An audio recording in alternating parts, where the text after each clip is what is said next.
Let's mic CM साहब। नमस्कार, let's mic CM साहब में आपका स्वागत है। मैं हूं राखी जैन।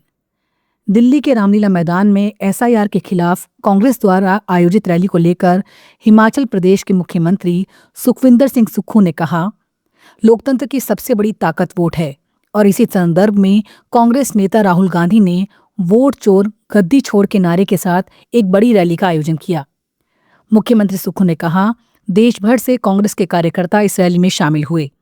जिस लोकतंत्र की रक्षा कांग्रेस पार्टी ने पिछले 75 से 77 वर्षों से की है, अगर उसी लोकतंत्र में वोट चोरी हो रही है तो उसकी रक्षा करना भी कांग्रेस पार्टी का दायित्व है। लोकतंत्र की जो ताकत है वोट, उसके संदर्भ में माननीय राहुल गांधी जी ने वोट चोर गद्दी छोड़ की एक बड़ी रैली का आयोजन रामलीला मैदान में किया जा रहा है। सभी प्रदेशों से कांग्रेस के कार्यकर्ता बड़े भारी संख्या में आ रहे हैं और मेरा मानना है कि जिस लोकतंत्र की रक्षा कांग्रेस पार्टी की विचारधारा ने 75-77 साल से की, उस लोकतंत्र में अगर वोट चोरी किया जा रहा है तो उसको बचाने की, रक्षा करने का अधिकार भी आज कांग्रेस पार्टी का, जिस संदर्भ में हम सब लोग जा रहे हैं। धन्यवाद। इंदौर में मध्य प्रदेश के मुख्यमंत्री मोहन यादव ने केरल में हुए नगर पालिका चुनावों में भाजपा की जीत को लेकर प्रतिक्रिया दी। मुख्यमंत्री ने कहा, केरल में मिली ये जीत पार्टी के विस्तार और बढ़ते जन समर्थन का संकेत है। उन्होंने कहा, प्रधानमंत्री नरेंद्र मोदी के नेतृत्व में भाजपा दुनिया की सबसे बड़ी राजनीतिक पार्टी बन चुकी है और देश के हर राज्य में अपना खाता खोल रही है। मोहन यादव ने कहा कि केंद्र और राज्यों में भाजपा सरकारें लगातार सुशासन के नए कीर्तिमान स्थापित कर रही हैं। उन्होंने उम्मीद जताई कि आने वाले समय में केरल में भी भाजपा और मजबूत होकर उभरेगी। लेकिन आज केरल के अंदर जो हमारी तिरुवनंतपुरम में नगर निगम में जो जीत हुई है, ये यशस्वी प्रधानमंत्री के नेतृत्व में ये लगातार पार्टी विश्व की सबसे बड़ी पार्टी भी बनी और देश के अंदर के हर राज्य में अब हमारे खाते खुल रहे हैं। हमारी सरकारें लगातार अपना सुशासन से कीर्तिमान बना रही है। तो मैं उम्मीद करता हूं कि केरल में आने वाले समय में और आगे भाजपा बढ़ती दिखाई देगी। मेरी अपनी ओर से।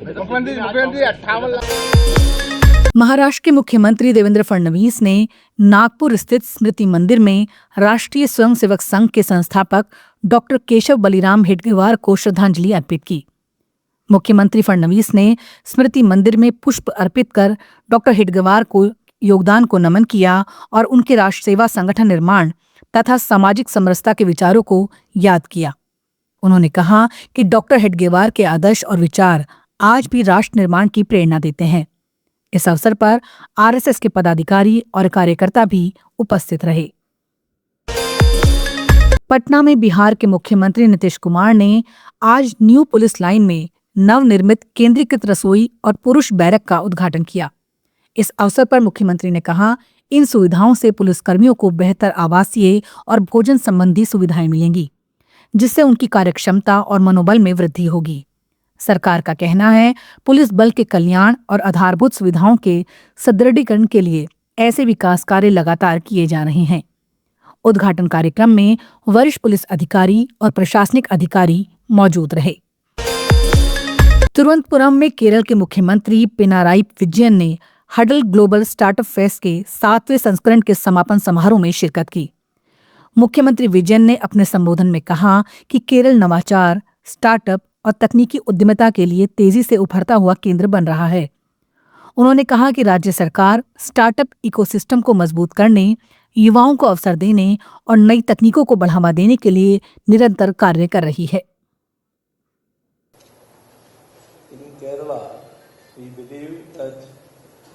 Continuance of policies and projects is of paramount importance in creating an investor-friendly ecosystem.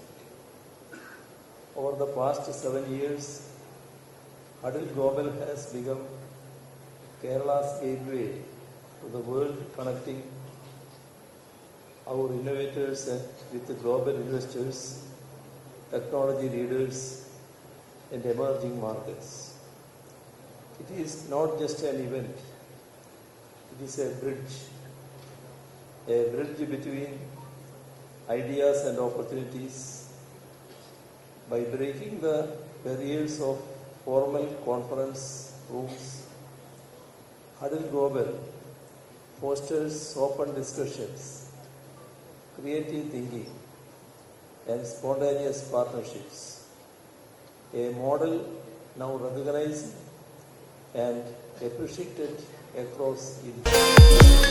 Jaipur में राजस्थान के मुख्यमंत्री भजनलाल शर्मा ने आज जल महल परिसर में आयोजित राज्य स्तरीय स्वच्छता जागरूकता और श्रमदान कार्यक्रम में हिस्सा लिया। मुख्यमंत्री ने स्वच्छता को जन आंदोलन बनाने की अपील करते हुए कहा कि स्वच्छ और सुंदर राजस्थान के निर्माण में प्रत्येक नागरिक की भागीदारी आवश्यक है।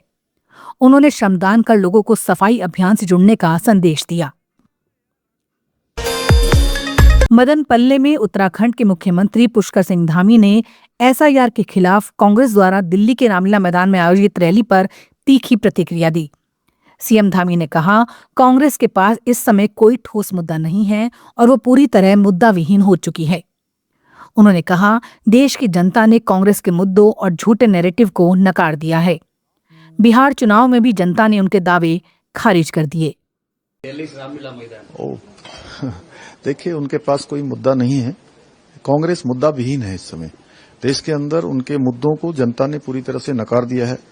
बिहार का चुनाव हुआ, जो उन्होंने फेक नैरेटिव्स गढ़ने का काम किया, ऐसे झूठे नारे देने का काम किया जो जनता से दूर दूर तक जुड़ाव नहीं रखते थे।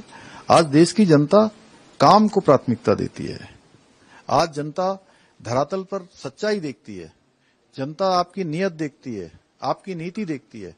और प्रधानमंत्री श्री नरेंद्र मोदी जी के नेतृत्व में आज देश की जनता जहां भी चुनाव हो रहा है, जिस राज्य में चुनाव हो रहा है, वहां पर डबल इंजन और एनडीए की सरकार बना रही है, क्योंकि काम को प्राथमिकता दे रही है और ऐसे झूठे नैरेटिव गढ़ने वालों को हर राज्य में और देश के अंदर बाहर का रास्ता दिखा रही है। आगे चलकर कांग्रेस का पूरी तरह से सफाया देश की जनता करने वाली है। लेट्स माइक सीएम साहब में फिलहाल इतना ही। देखते रहिए, सुनते रहिए लेट्स माइक। नमस्कार।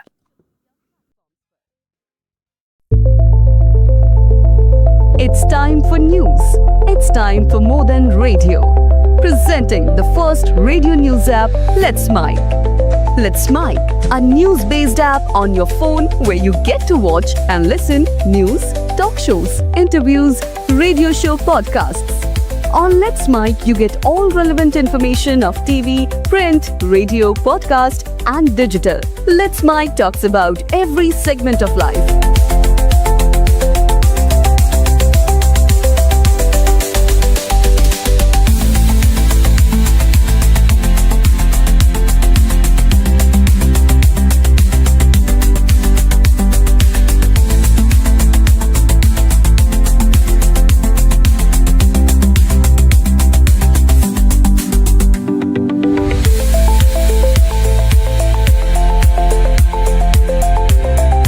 Download the app now from Play Store. Available both on Android and iOS mobile phones. Follow us on YouTube, Instagram, Twitter, LinkedIn, Facebook, Telegram, WhatsApp, Snapchat. Let's talk, let's connect, and let's mic. It's time for news. It's time for more than radio.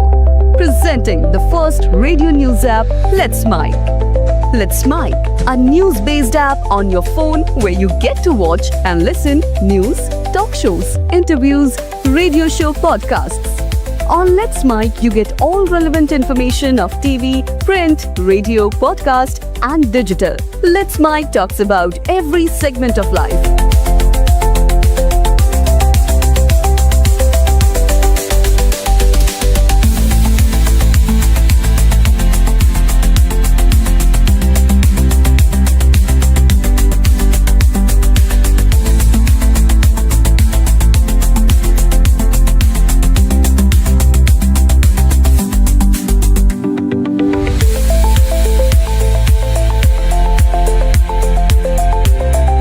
Download the app now from Play Store. Available both on Android and iOS mobile phones. Follow us on YouTube, Instagram, Twitter, LinkedIn, Facebook, Telegram, WhatsApp, Snapchat. Let's talk, let's connect, and let's mic.